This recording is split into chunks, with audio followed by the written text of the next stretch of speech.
the point that Buddy made regarding when you talk about the US flag versus the British flag, he's 100% right, Sorelli's wrong.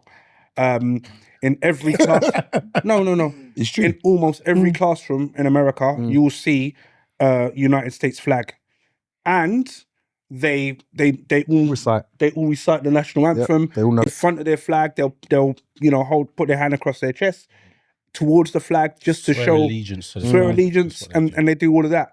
Right now, if I said to you, give me the fourth line in the UK national anthem, how many of you could do it? Eternal. No, that's just. So when it comes down to it, it's not necessarily celebrated. However, controversially, on the other side of the coin, with I suppose we're going to come onto this in a sec, but what I think the flag means for British people is I think it should definitely be rallied around. I definitely think that I don't agree with this, what's it called, immigration rhetoric. That's just a cloud used to try and mystify the target. But the idea about all celebrating under one, I think is great. I think it's a very good idea. However, if that's then used for malicious purposes, then you put yourself back in a problem. And it doesn't help that the world is now tilting towards the right. Do you get what I mean? Yep. So then therefore you weaponize the flag and it goes in whatever direction they want it to go in. But I'm interested. I know there's some more bits coming up, so I'm going to hold back. Rain. Very long. I'm gonna skip me and then go to Kim. I'll be quick. It doesn't mean anything. Nothing to me. As much as I was born here, my parents are Jamaican, and I was taught about the struggles that they went through. So the struggles that they went through, I directly attribute to the United Kingdom. Now, I'm not saying that the struggles that they went through are indicative of everyone who is of, well, how do I even put it? Everyone that was here at the time that they was here, but there were some people that made their life hard, like chasing them down the streets, calling them the N-word, even though I hate to say the N-word, but I know it saves you from having to beep it out. So it means nothing to me. I don't care for it. If Great Britain are in the Olympics, I don't care. Sorry, no. This is the thing. When you said that, there is one part when it comes to sport, for some reason, when I'm watching the Olympics, I don't care what the sport is, I always check to see where the... I mean, don't get British. I would look for Jamaica, but I'm looking for England as well. Where's the British guy? Do you know, like cycling? I'm like, yo, are you up there? All right, cool. Swimming, where are you, man? Don't know none of their names. Don't know none of them. English. Adam P. Yeah, I'm the opposite. I just don't care. Like, to the point... When they celebrate the medals table, you don't like look at our small English country that we live in, all right, is backing it against the big. So my exact retort to that is the small country that my parents are from, look how they are doing in this medal table. I look for them as well. But your point was that it's the Great Britain flag, you look for it in, I don't care. So you don't regard yourself as English or British? I have to be, because I'm born here. Right, so I have dual nationality. When you not support your other half, basically. I'm more in tune. Maybe this is where it comes to. I'm more in tuned to the Jamaican side of my heritage, because when I was born, I was born and raised in a Jamaican household. My dad taught me the national anthem, he taught me the coat of arms, he told me what the colours of the flag stand for, he told me about the fruits, he told me his thing was, what you're going to be when you're older, and I've failed miserably, is you're going to be the Prime Minister of Jamaica. That's what he was imparting into me. There was no affinity for England. That it's a place where he came, and he will eventually, my mum and dad will go back to Jamaica and whatever, and they've done their job because they've raised children and got them to a plateau where they can earn for themselves. If I want to stay here, it's up to me. But I don't have no affinity for the flag. It means nothing to me. And you see, the funniest thing is, and I'm sorry guys, because I start taking over the podcast, but something you just said kind of triggered me a little bit.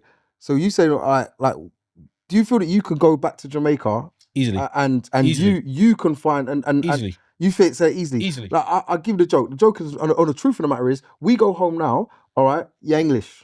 That English boy. That's what you're getting called. Straight up. Straight up. But it's not even an if. But it's not. So yes, you're right. But it's not a term of disrespect. It's not. But it's also a case of I've been there, and it's been a case of you're not like I would say I'm a Jamaican. I'll sit there and say to them, I'm a Jamaican. I'll even put an accent and all sorts. I'm a Jamaican. I'm one of you lot. You don't do that. You're no, but even if I did it, I'm saying I'm one of you lot. I'm Jamaican. Yeah. They'll turn and say to me, no, you're not.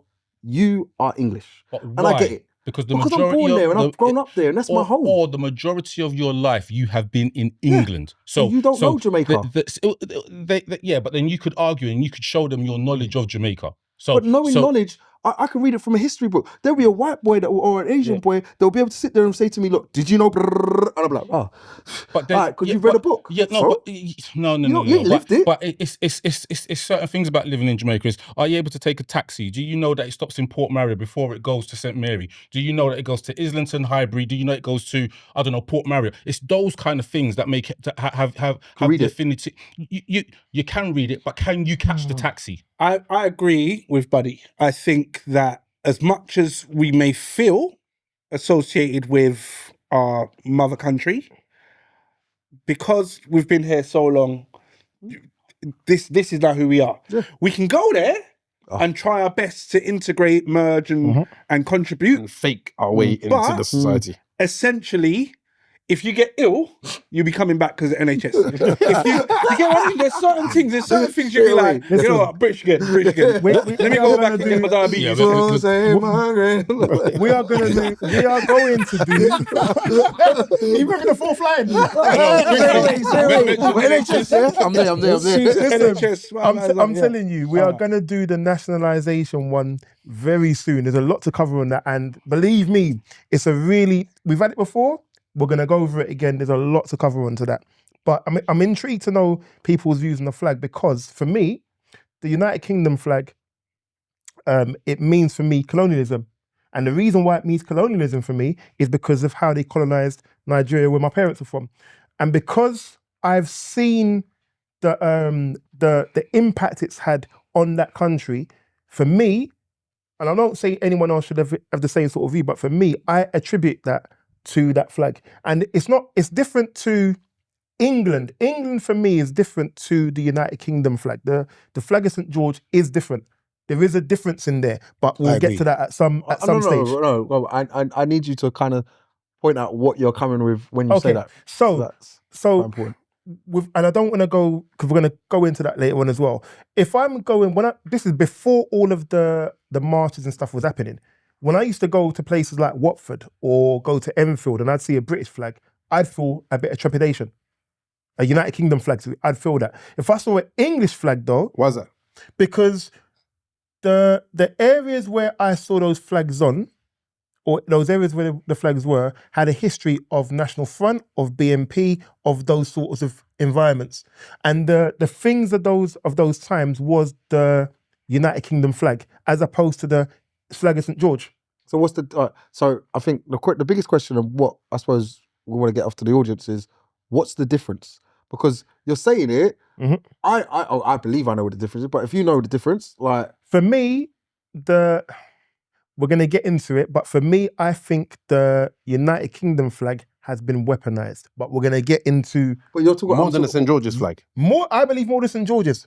Ooh. I believe more than St. George's, because everything, if you look at it, everything really links back to like the British Army, those sorts of things. So when we're talking about the troubles that was happening in Ireland, it weren't the flag of St. George, it was the United Kingdom flag. Yeah, but Ireland's not a part of the... No, but what I'm talking about is when they were having the IRA, or the troubles as they call it, it wasn't the flag of St. George you were seeing, it was the British flag. When they were going and colonising places, it wasn't the flag of St. George you were seeing. Because they wasn't at war with England, they wasn't at war with Britain. It's two different things.